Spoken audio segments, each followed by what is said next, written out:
Welcome back to Short Time with Vin and Dave. Vin Ebenau, Dave Crossan with you here on Short Time, 94.3 The Point, Sunday morning. Joining us is Tom Rizzo, who's been on the show in the past, a police captain here in the great state of New Jersey, author as well of the book Kamikaze, that he talked about on our show in the past, Crucible to Manage, Mission Impossible. Also goes all over the country to discuss not only the context of the book, but the state of police in society today and so much more. So before we dive into anything, Tom, welcome on back. Thanks for joining us. Thank you for having me. I appreciate it. Thanks for being here. So since you wrote the book and put it out and started going on tour and teaching classes and speaking at all these different events and engagements across New Jersey and across the country, how have you seen any part of what you wrote, any part of the narrative change in a positive way or in a negative way that still needs work in society? So it's actually ironic. I'm seeing, hope.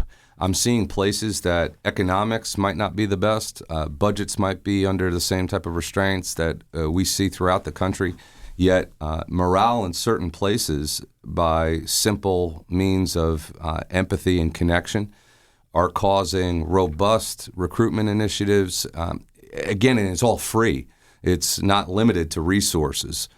This is just in the way that they're treating people within the walls of their building that's having a reciprocity effect in their communities. So I'm seeing it work in terms of, not because they're my theories, I'm seeing this as basic human notions and treating people like human beings, not as police officers per se. So it's not so polarized. And it's working. And I'm so in the same breath, while I'm somewhat discouraged and disparaged when I see some things that happen, I'm very blessed to be able to get out there and travel. So I'm not cloistered, and I see different communities that have far less than what we have up here in the Northeast that are doing very well.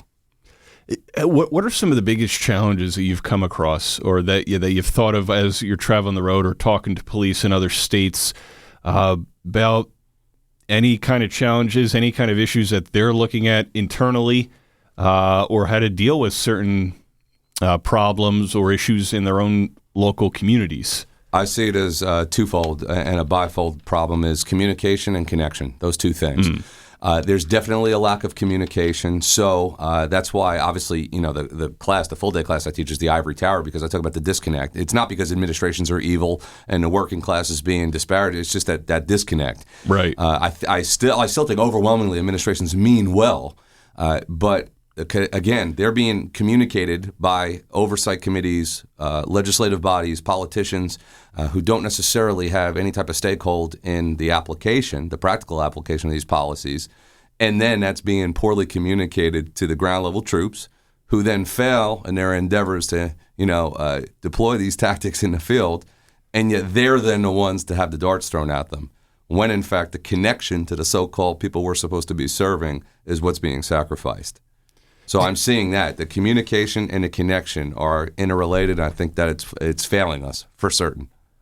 What parts of communication do you think need the most improvement in New Jersey or across the country, with the governing body, with the police department, within the police department, to give as much transparency as possible to anything and everything? I think that we jumped several beginning stages. So in the spirit of transparency, we'll go right to showing body camera footage of, let's say, a fatal shooting, which, okay, I understand why people want that transparency. Right. But we skip steps 1 through 2, 3, and 4, let's say. What do I mean? When policies are updated, when certain restrictions are placed upon police, we hold those, very close to the breast pocket, and we don't share that, when in fact, I think that we should. Oprah and these public disclosure acts, already people at any given time could get our policies. Of course, that doesn't breach any type of security measures, but my point is, why not share with the public, hey, listen, 4 steps were added to a routine call for service, and I'm being illustrative, a domestic incident, let's say, right? Well, there's 3 more forms now that are required to be completed by a police officer, AKA, which is going to take now X amount of more time. There's restrictions now on pursuits.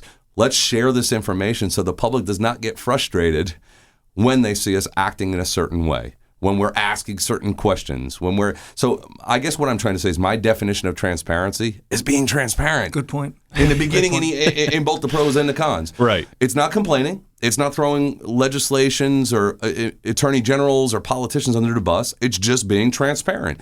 I'm not casting blame. I'm not saying thumbs up to the left, thumbs down to the right, or vice versa. I'm saying there's a new policy in place. It now will take extended calls, routine calls for service will be extended. Response time, burdens on our resources. Let's just be honest. You could go on HGTV and see a step-by-step procedure on how to build a house. Contractors aren't worried. Right? I'm just saying. Yeah, so let's just be transparent. Yeah. We can't chase a car for XYZ. So if you see it go by, and you wonder why we don't do it, well, here is why. These crimes have ticked up. Well, who better to ask? Well, answer it. I think police officers are the worst when it comes to advertising what we all know, but we feel like a gag order's been placed on us in fear of retribution and retaliation or some type of, stain on the industry. But everybody knows it's happening. I guess in the case of New Jersey, how do you think this has challenged law enforcement agencies, police of any rank? I guess with the public perception of things, just to your point earlier, like, why aren't they investigating this, or why aren't they pulling this car over or looking into this? When most of the public perhaps doesn't know what restrictions or rules are in place that were put into place by an attorney general or by the governor or administration along those lines, where it's people are blaming police for not doing certain things or doing certain things, but they're just following the rules and guidelines that were put in place above them. Again, I think because nobody ever teaches or nobody ever preaches the importance and the significance of communication and communication skills. With that comes courage. You might have to talk about a narrative that's not going to be received well. You have to be able to do that with emotional intelligence so that you're not sitting there taking sides. You're not implanting your opinion. I have no problem, me personally, and I know a lot of people like this, I have no problem talking openly and candidly about it. Right. Which is why I did my book the way I did. Yeah. Whether to an oppositionist or a supporter. These are the facts. I've heard leaders say, but if we give out our policies about, pursuits, then the criminal element will know what we're doing. I said, well, they have access to it regardless. Go on YouTube. File an Oprah request. They could get these policies. They're on the websites. Yeah. So it's not a secret. We're the ones acting like it's a secret. And then we get frustrated when the message or the advertisement gets hijacked by somebody who's not a supporter of ours and paints us in a different light. Well, we had the opportunity to paint that picture, and we didn't. Simple.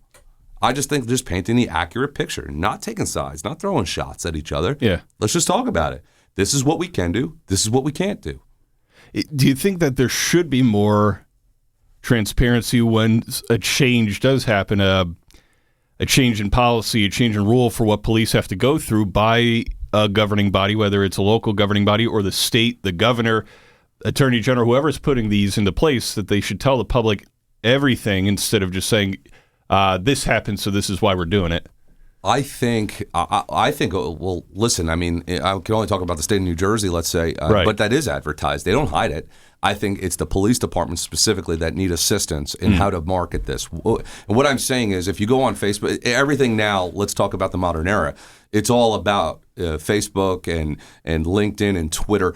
I don't think there's anything wrong. Again, sides aside, opinions aside. Right. Hey, public announcement to my community. XYZ was updated. This now means this is what we can do. This is what we can't do. It's, again, you're going to have people be critical. You're going to have people be supportive. Doesn't matter what side they're on. At least information is power. We're not doing it, yet there's blogs, there's podcasts, there's YouTube channels who are doing it. And then we, as human beings, cops aside, get frustrated, and then we take that frustration and anger out on people. It's just, this is a people thing. Do you feel that overall in New Jersey, I know there's a lot of great chiefs and law enforcement across Ocean and Monmouth County that are representing law enforcement well, but do you feel that there is any kind of disconnect between law enforcement in New Jersey and the governing body as a whole, Governor Murphy and his administration, or anybody else that there says we are expressing what we feel is going well, what's not going well, but we don't feel we're being heard as well on this issue or that issue? Well, I don't know that there's anything on purpose. I wouldn't say that. I think that, sure, if you just look at numbers, if law enforcement is going to be responsible for doing something, they should have the lion's share in terms of input, right? Only because, and that's not because of just being any type of presumptuous. It's just that if we're going to be the ones to be doing it, I think we should have the most say in terms of talking about, let's talk realistically if this is practical or not, and here's why. But I think that's a conversation where maturity has to take place. You have to be able to do it sincerely with opinions aside. I think emotions run too high sometimes, and both opposite sides don't attract, let's say.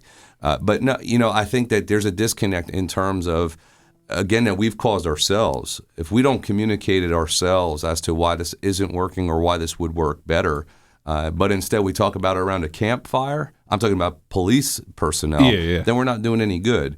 So again, I don't think it's incumbent upon the governor or anybody else as to why they should or shouldn't advertise. I think that every department I see has their own means of communicating to their communities, right? We do it for other things. So I think it's incumbent upon us to communicate it ourselves. I've always said that. Be in control of your own narrative. Control your own narrative. Opinions aside. No, I don't think it's a good look to be, polarized and throwing shots at each other, because then that polarizes other people. Yeah. I'm talking about just the facts, like Joe Friday would say, just the facts. Just the facts. Yeah, and put it out. Otherwise, people don't know. I guess what I'm trying to say is I've never had a problem being an open book, and that means talk about the good, talk about the bad, talk about the ugly, whatever it is that you want to talk about. Whatever it is laid out. But let's lay it out so that at least people could say, you may not like it or love it, but at least hopefully you understand. What do you think, in just hearing from not just around Jersey, but other communities across the country, that the public is most interested in trying to find out? I think just in the age of social media, perhaps at any time you hear that there's a fire, there is a shooting, there's something going on in your community, like, oh, what happened? Or an alarm goes off at a school. What happened? I need to know now. That there's just like so much more demand on social media or otherwise, the demand for information from the public, just because they're eager to learn more. Is it something along those lines or something else that you find that communities near and far just want police departments to be transparent about, I guess, as much as possible without jeopardizing any kind of investigation? It's such a delicate balance. Yeah. I say all the time, I know this because I'm biased. I'm in, obviously I'm on the law enforcement side of things. That it's never about withholding information. Like, nobody takes joy in doing that. You always try to empathize and say, hey, if I was on the other side of the fence, I'd want to know too. Sure. It's just so frustrating, though, when we also have to worry about the efficacy and I guess the effectiveness of the job we still have to do. So we never want to do anything or prematurely put something out that then, in this day and age, you can never retract. Once it's out there, it's out there. Right. And so it creates such a fear and an anxiety. I'd be lying if I said it didn't. And I've seen it done really well throughout the state by some examples where they do, I think, a great job at sharing, communicating. But I think, unfortunately, people don't, they don't accept that well. They always right away go to conspiracy theory of, they're withholding this. There must be a... It's just so difficult. Again, I've seen it even before. Forget all the rules and the statutes. Just the human basic, respecting people's privacy. Like, I know some things that you wouldn't want to put out. It's gruesome, or maybe it's embarrassing. So it's, some extended family may not know yet, let's say, that type of thing.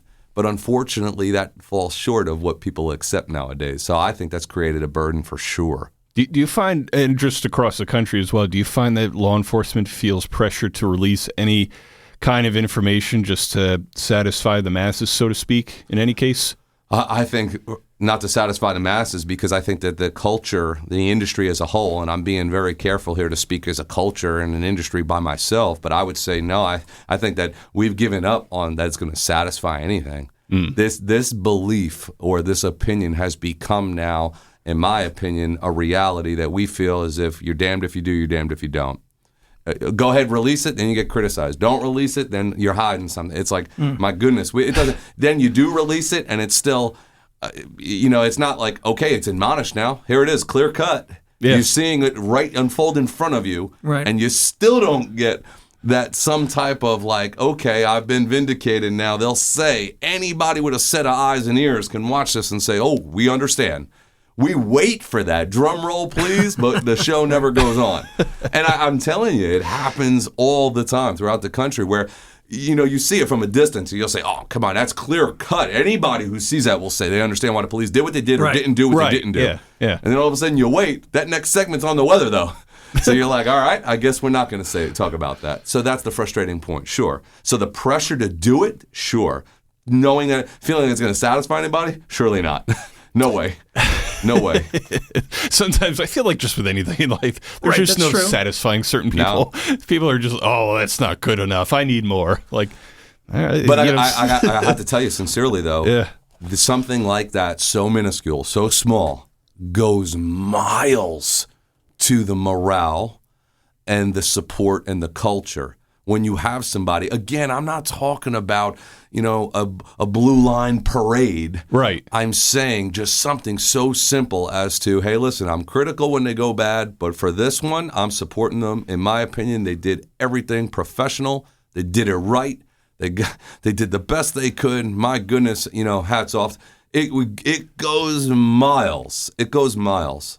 I don't know how else to say it except I've experienced it, and I've talked to folks, and they say, yeah, that's what we needed. That was the breath of oxygen to reignite us, sure. Tom, I have to go to a quick break, but want to discuss more about your book and the state of law enforcement in the country right now. Can you hang around? Yes.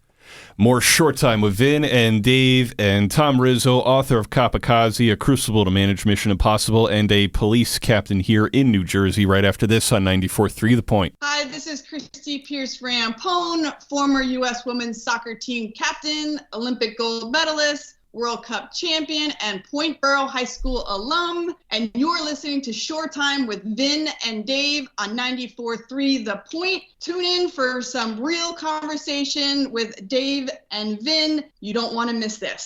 Let's face it, investment concepts and financial planning can be very intimidating and confusing. Shoreline Wealth Management addresses that feeling head on. Their goal is to educate you while offering financial advice without buzzwords and jargon. Shoreline includes you in the process and makes you comfortable every step of the way on your path to financial freedom. Shoreline Wealth Management is your financial anchor. Visit shorelinewealth.com for more information today. Shoreline Wealth Management, with offices in Manchester and Manahawkin. Securities offered through LPL Financial, member FINRA SIPC. Hey, this is UFC Championship fighter and Toms River High School East alumni Frankie Edgar, and you're listening to Short Time with Vin and Dave on 94.3 The Point. Dave and Vin, these guys are the buzz. Welcome back to Short Time with Vin and Dave. Vin Ebenau, Dave Crossan with you. With us here this morning is Tom Rizzo, a police captain here in New Jersey and author of the book Kamikaze, A Crucible to Manage Mission Impossible. We've been talking about different issues, challenges facing law enforcement, not just here at the Jersey Shore or in New Jersey, but across the country, as well as Captain Rizzo goes across the country speaking in communities in 39 states now about the state of law enforcement and any number of issues, to put it, for lack of a better word, facing many different communities across the country. I wanted to start this segment with something just top of mind as facing law enforcement here in New Jersey. I mean, I've seen it. I know you have as well, with different police chiefs or police officers who've been on the job long enough to retire, just retiring early, whether that's 40s or 50s, when they're still top of their game, so to speak. But I think some have sort of cited the restrictions and laws that are put in place in New Jersey by the Murphy administration, or the pressures of society or other issues, or like these are good guys, the good police chiefs or women as well. The men and women in blue who have retired early as a police chief or as an officer because of the restrictions, the rise in crime, the issues with bail reform, any number of issues that sort of relate along those lines. And numbers are sort of dwindling with the amount of men and women who are joining law enforcement in New Jersey. I mean, what is your take on all this and just kind of what law enforcement in New Jersey is facing right now and the amount of what seems like rising pressures? So I think if we've ever had the debate before, is it a profession? I think now would be the answer to that question. There's just again, even talking about licensing, which I'm a fan of, for the record. I just think that there's certainly more requirements, there's certainly more pressures, there's certainly more certifications that are linked to the profession today than there were, let's say, like when somebody like I started. So I think that, like anything else, more things added to the plate, and if somebody has an option to endure more challenges and heightened challenges, or take another avenue, and you have a choice to say, well, I guess if there's a time to bow out, it would be under pressure, then I would take that time. So I think that you're seeing that. I think what's scarier to me is the recruitment issue, when I know you have municipalities fighting with each other, and I say that not physically, but over viable candidates. That's what makes it tough. So I know that people are scratching their heads wondering what they could do to attract people so that, we don't become an endangered species. I mean, you're talking now hiring bonuses. You're talking about incentives never seen before, because I think people are recognizing and realizing, where we're at and where we need to be. Do you find that police departments in Ocean and Monmouth County or just across New Jersey are having a hard time just trying to find the right amount of personnel to have on a given shift? Like we need X amount of officers or X amount of people in our department to be able to function without burning anybody out. Well, I think is that known? Sure. Is that being handled, effectively? Surely not. And that's because why? Nobody wants to put more financial burdens on their municipalities. And then you have governing bodies who certainly don't want to go ahead and face their community and say we're raising taxes, right? So it's a multi-faceted approach and dilemma that we're dealing with. But I think that's where you have groups doing studies and per capita studies and certain type of breakdowns that they could statistically show, hey, we don't have the adequate coverage here. No, it's unfortunate, though, because nobody wants to hear, hey, we need more police and more. As soon as you mention that at the same time, it incites, the opposite to say, no, we want less.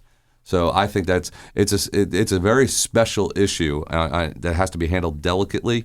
But I think that if you were to sit there and show an intelligent approach just by nature of building, increased population, increased requirements, right? There's just more things required. There is no longer, hey, we don't handle this. We're handling more in terms of several things and several aspects of community service.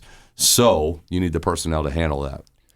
What do you, in talking to other law enforcement across the country or in this state even, where are some of the bigger challenges lying with how to get to work every day, how to communicate different concerns within your own department, the man or woman in law enforcement or whatever, to communicate any issues or concerns that you have within your own department or within law enforcement overall, how to communicate with local legislators or people across the country to get out the points to say, hey, you know what, these are things that we could do to make things better on any number of given issues.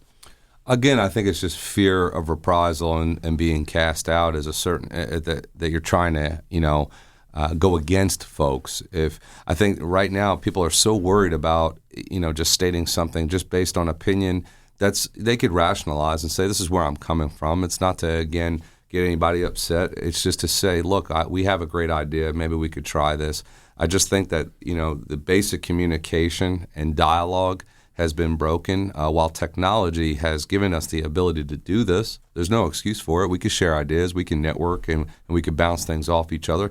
We know now all you have to do is look to brother and sister agencies of relative size, relative demographics, and you could see what works and what doesn't work. We could do that, sure. It's at our fingertips. And I think that why not? In this age of information sharing, why not do that?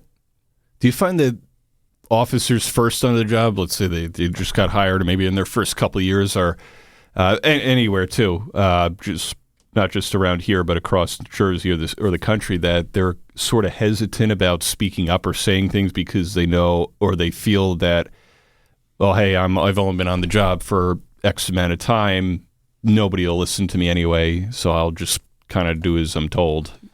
There's a certain part of that, but I don't know that that's, fair to say that goes by any type of tenure or seniority. I think it's almost, like I said, industries, organizations as a whole that you feel like we're the last voices, yet we're it's open season to criticize from head to toe everything that we're doing. And some of it's justified, no doubt, clearly, right? But I'm saying the voices aren't given that same type of, I guess, equity in the conversation, where some of these questions could be easily answered. But again, like I've always been consistent on, I think that we've allowed our mission statements, our objectives, our philosophies to be hijacked by people that aren't in the trenches per se. So we kind of have ourselves to blame for that.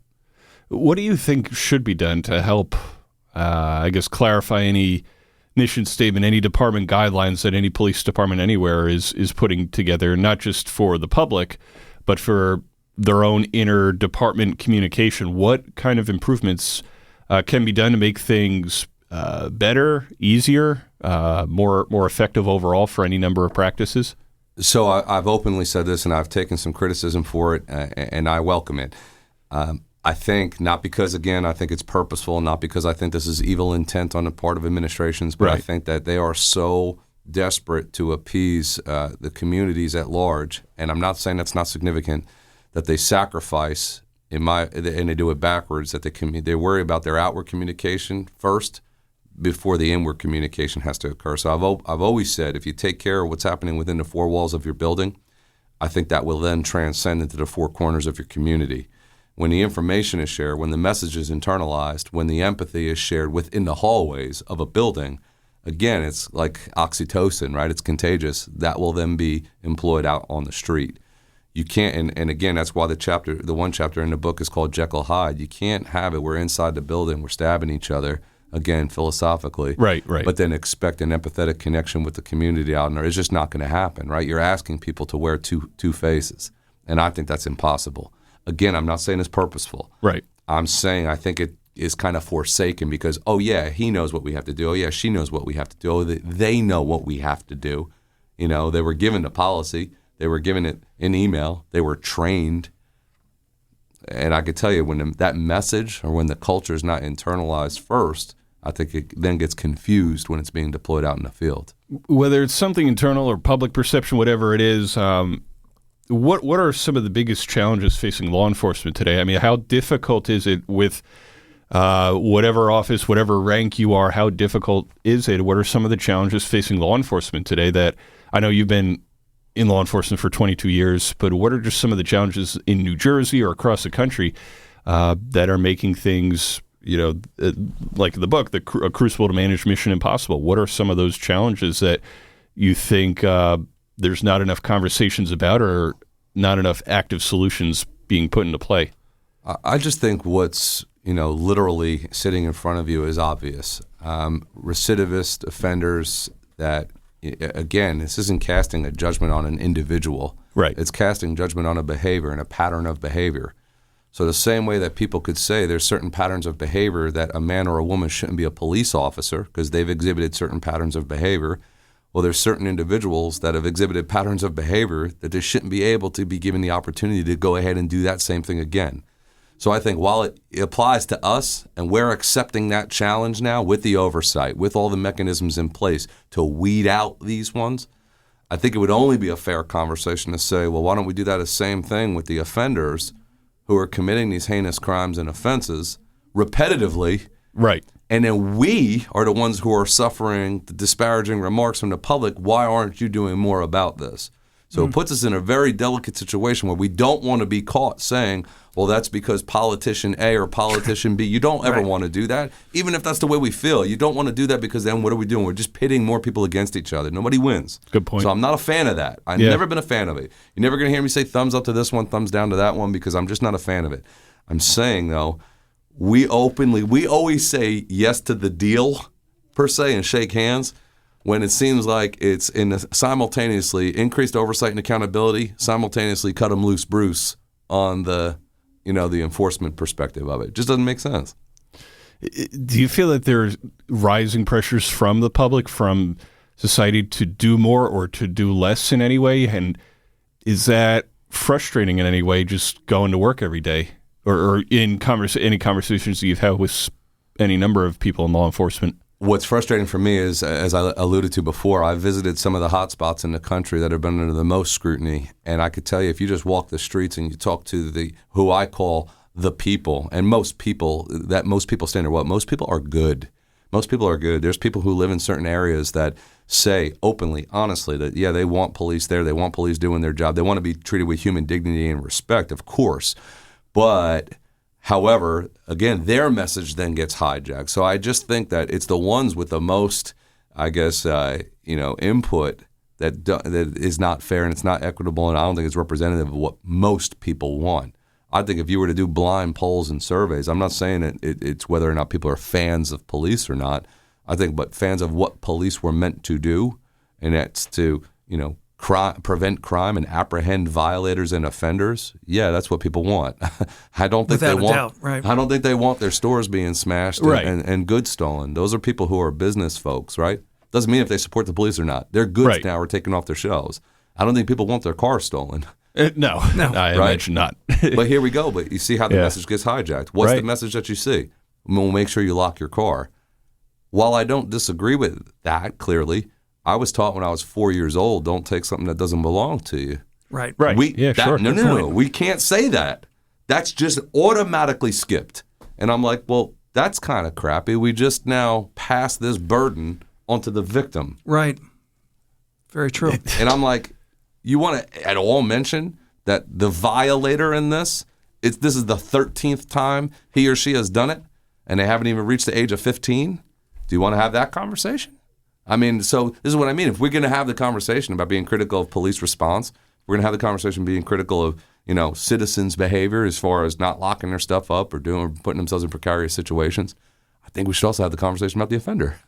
What do you think can be done, either your opinion, anything you've had with people in law enforcement across the country about some of the issues that have come to light with excessive force or racial relations or anything along those lines? What should be done to improve things, to check on behaviors, the personal behaviors of certain men and women in law enforcement who show any hint of those types of wrongful behavior or tendencies where they end up doing something just inhumane?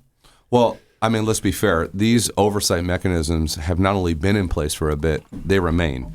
Does that mean it's a source that you're going to eradicate the problem entirely? That can't be. And do you know why? Because who makes up police departments and police officers? Human beings. So with that comes perfectly imperfect. So you're never going to have something to eradicate it entirely, but you have oversight mechanisms that are in place throughout the country. I think that those things are already happening. I think the narrative that's been painted, though, is that, and you see this, anytime a high-profile incident happens, it paints the police in a negative picture where the police got it wrong. And I'm going to be very cliche. They got it wrong, let's say. You see that spread virally throughout the country, to include by our own.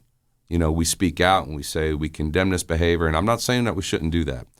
But I'm saying you don't see the equal to or greater than emphasis on what happens statistically dozens and dozens and dozens and dozens more frequently when the police get it right. So again, we've painted ourselves into a certain portrait that I think is going to be very difficult to do a reverse now imagery of. If you see, a police officer shot and killed by a violent, offender, those names don't get spread. Comparatively, if a police officer would do something wrong, it's all over. So I think that, again, this goes back to what I said. These, we don't talk enough. We have these oversight mechanisms. You see, every time a high-profile incident happens, you see police chiefs and leaders from all over the country do what? They take that as an opportunity to advertise. We wouldn't tolerate that here. We have this mechanism in place here. We have strict, abidance to our policy. So we have all that.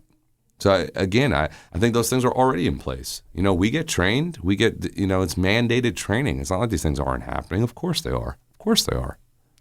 What is the feeling of law enforcement just when there are, in particular, crimes on police or officers are being shot in the line of duty or killed, God forbid, or there are crimes on police, or just overall with the rising crime rate? I mean, how has that changed the emotions of going to work every day for men and women in law enforcement? Do you find that there's any kind of rising emotion or rising fear with either just lawlessness, rising crime, maybe how certain people would view police in certain communities across the country? Has that created any kind of rising fear or anxiety? Well, sure. I mean, I think that, again, officers that are out there every day patrolling the streets in various communities definitely have a heightened sense of awareness about them because of this isn't even a police problem. I think that overwhelmingly society doesn't feel like life is valued very much. So that certainly is, and yes, of course, when people are targeted, that nobody respects the authority part of that anymore. So I think that then always turns into now there's some type of contention between an authority figure and somebody subject to that authority.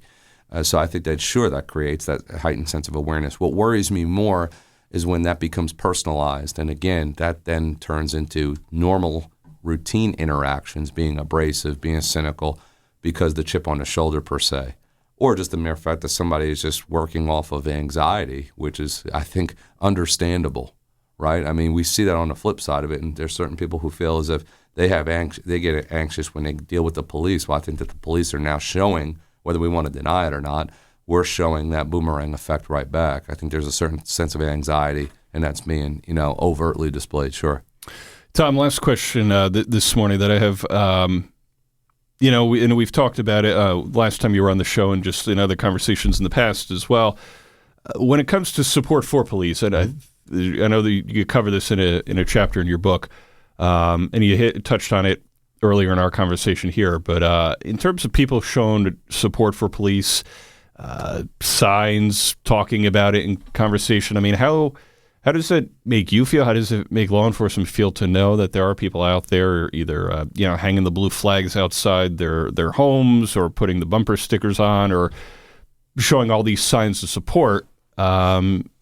I guess given where things are with the state of police right now, how does it feel to be able to get all that support? I think it's a shame that we even need that. I think it's very nice. I mean, but I have to tell you this, and I say this wherever I go, overwhelmingly people support the police. Right. That doesn't mean they have to fly a flag. Doesn't mean they have to put a sticker on. People have done that, I think, to go ahead and show because they see a need to show it, which is great, and we're blessed to receive that. Sure. But I have to tell you, I mean, I know myself, right? I know I've been offered, hey, thank you for what you do, all this stuff. Countless more times than an average Joe. So that happens throughout the country. And we know, police officers know most people are good. Right. Most people support police. And what I mean by that is, no, that doesn't mean it rises to the level of a decal. It's just that they know, okay, this is who they are, this is what they do. I think that we have allowed the personification of that we're not supported, and I don't believe that to be true. But I think that needs to be reinforced. So does it help? Sure it does. Is it refreshing to see? Sure it does.